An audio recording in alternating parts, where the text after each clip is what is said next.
Hello everyone. So in this video we will learn about HTTP and HTTPS difference.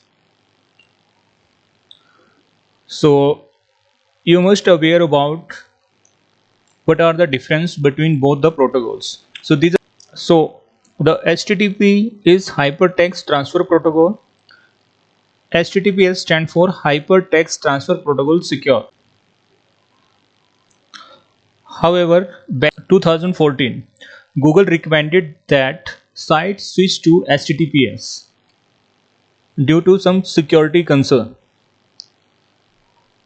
So slowly all the organizations were moved on the HTTPS due to security reasons. So HTTP versus HTTP. So like the basic understanding is, the first thing that we should go over is what HTTP and HTTPS actually are. So as I told, like when you are accessing any browser, so you just mention HTTP, right? So you can access, but it allows for the communication between different systems, right? It mostly commonly use transfer data from a web server to the browser. So when you are sending or you are accessing any URL, so it's a clear text. If any attacker want to crack crack the information, he can easily crack that and can modify the information. So this is a lack of the security. In this, the lack of security is there. On the other hand, HTTP provide the security, like it provide the encryption, and you can see it stands for Hypertext Transfer Protocol Secure. So HTTP protocol remedy, this is used by SSL certificate. SSL stand for secure socket layer, which help create a secure encrypted connection between the source and the browser, right? So like in the HTTP, if you are accessing any URL, right, www.example.com, and your password is abc123, it's a without password encryption, so hacker can see abc123. On the other hand, if you are using https /example.com with password encryption, hacker can see, it will be encrypted in the different format, so it will be difficult to understand by anyone. So this is the beauty of this feature.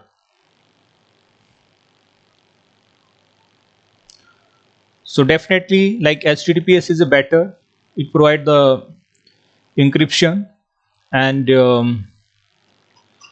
if you want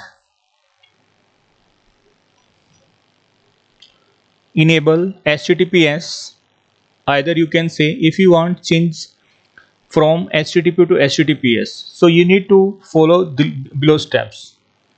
So you need to decide what type of SSL certificate you need and then purchase it from the hosting company. What are HTTP status code? So if you are troubleshooting an issue, and the client getting some error during the time of accessing any URL, so you can easily understand that what is the issue. So you can see like HTTP status code are 3-digit response from the server to the browser side request. Everyone has probably gotten the classic 404. So 404 error is page not found. So how many codes are there? They are categorized on multiple categories. So you can see complete list of HTTP status code. Status code are from 100 to 103, like the continue response, switching protocol, the processing, due to some processing, earlier hints. Next is 200. Sometimes we receive get request is sending from the client, and in the response the client is getting 200, so it means state is okay. So these are the multiple messages. 300 multiple choice, 304 not modified, 305 use proxy, right? Sometimes we receive the 400 means bad request, and 408 is request timeout. So these are the error, and 500 internal server error. Recently I received 503 error code from the client end. So client were facing some issues and they respond like, we are not able to access our application and we are getting this 503 error. So it means service is unavailable. So we need to check from the remote end if there is any issue due to any high utilization on the server end or any health related issues. So we need to identify that. So these are many error codes we can easily identify the issue, and in the Wireshark as well you can see this response.